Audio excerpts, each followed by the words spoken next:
सारा अचीव करने के बाद, इतना एक बेहतर करने के बाद डिफरेंट फील्ड्स में, उसके बाद भी अगर इस तरीके की चीजें हैं, एक्टिंग का जो काम है उनका, उनको सराहा सकते हो बट व्यक्ति को नहीं सराहा सकते। जो मैं हमेशा कहती हूँ अपने लिए भी कि आप फैन बनिए किसी के काम के, आप इंसान के फैन कोशिश करिए अवॉइड करें, ठीक। तो उस केस में बट अगर बात करें सुशांत सिंह राजपूत की, तो उनका थोड़ा सा डिफरेंट रहा है जो मैंने देखा है, क्योंकि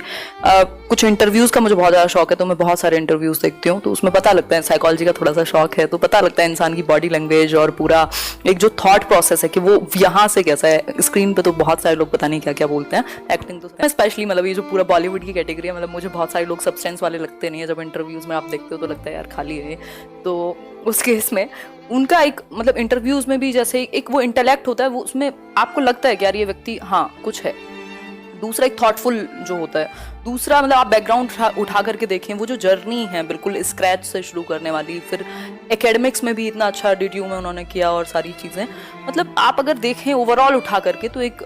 अच्छी पर्सनैलिटी, एक अच्छा काम, एक अच्छा इंटेलेक्ट, फिजिक्स वगैरह इन सब में चीज़ें इंटरेस्ट। उसके बाद चीज़ें नेम फेम मनी, तो खैर मैं हमेशा ही कहती हूँ कि कोई पैमाना नहीं है आपकी हैप्पीनेस का या हैप्पीनेस इंडेक्स का कि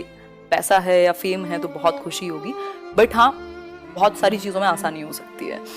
तो क्वेश्चंस हैं ये, मतलब दिमाग में क्वेश्चंस आते हैं कि यार हम कभी पढ़ते नहीं हैं, सिलेबस में हमें कोई नहीं पढ़ाता व्हाट इज़ लाइफ, शादी करना क्यों ज़रूरी है, क्या मतलब पर्पस क्या है आपकी लाइफ का, एक प्लान ऑफ एक्शन कुछ है कि नहीं है, कोई नहीं पूछता। बस हमारे पास एक प्लान है कि एक नौकरी लेनी है, उस नौकरी के बाद क्या होगा, हम 6 घंटे के लिए डेली स्कूल में जाएंगे या कोई भी आपकी और जॉब हो सकती है। यहाँ नौकरी से प्रॉब्लम नहीं, प्लान ऑफ एक्शन से प्रॉब्लम है कि ठीक है फिर आप अगले 33 साल के लिए, 35 साल के लिए, 60 साल की उम्र तक वो नौकरी करेंगे, फिर बच्चे होंगे उनका ध्यान रखेंगे, जो कि बुरी बात नहीं है, लेकिन फिर भी क्या मतलब कोई पर्पस या ऐसा तो नहीं है कि उस चीज़ में आप अंदर से खाली हो रहे हैं या कोई भी एक चीज़, मतलब हम क्वेश्चनिंग नहीं करते, हम क्वेश्चन ही नहीं पूछते खुद से कि हम चाहते क्या हैं। और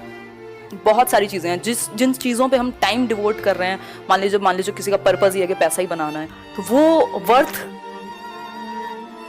टाइम गिविंग है या वर्थ लाइफ गिविंग है कि आपने पूरी जो लाइफ है या टाइम है वो दिया उसको, तो आपको एक सेटिस्फेक्शन आएगा कि नहीं, सारे क्वेश्चंस आते हैं। और फिर ये मेंटल हेल्थ अपने आप में कितना बड़ा इशू है कि मतलब इसको कोई ध्यान ही नहीं देता। अगर मैं बात करूँ आज की डेट में कोई ध्यान देने को तैयार होता ही नहीं है, बहुत कम लोग हैं। सुसाइड कितनी सारी हैं हर साल और हर तरह की बहुत सारे क्वेश्चंस आते हैं यार। इतना कोई भी एक यंग एज में अपने करियर के पीक पर नेम फेम मनी हर चीज़, मतलब जिसको हम क्या बहुत सारे लोग आइडलाइज करते हैं, ऐसे एक्सपीरियंसेस जो शायद कई लोगों के सपने में ही रह जाएंगे, वो लेकर के कई लोग बैठे हुए हैं। उसके बाद लाइफ के लिए एक लाइफ इंस्टिंक्ट ही ना बचे, मतलब तो डिप्रेशन अपने आप में एक बीमारी है, बट कितने सारे और कारण हो सकते हैं क्योंकि वो भी किसी ना किसी चीज़ से कॉज ही हुआ होगा। तो बहुत सारे क्वेश्चंस आते हैं दिमाग में, तो ज़रूरी है कि हम बैठ करके क्वेश्चनिंग, सिर्फ किसी एक्टर तक नहीं है बात, एक ह्यूमन बीइंग की भी हर किसी की लाइफ उतनी इंपॉर्टेंट है। बट इतना सारा अचीव करने के बाद, इतना एक बेहतर करने के बाद डिफरेंट फील्ड्स में, उसके बाद भी अगर इस तरीके की चीज़ें हैं,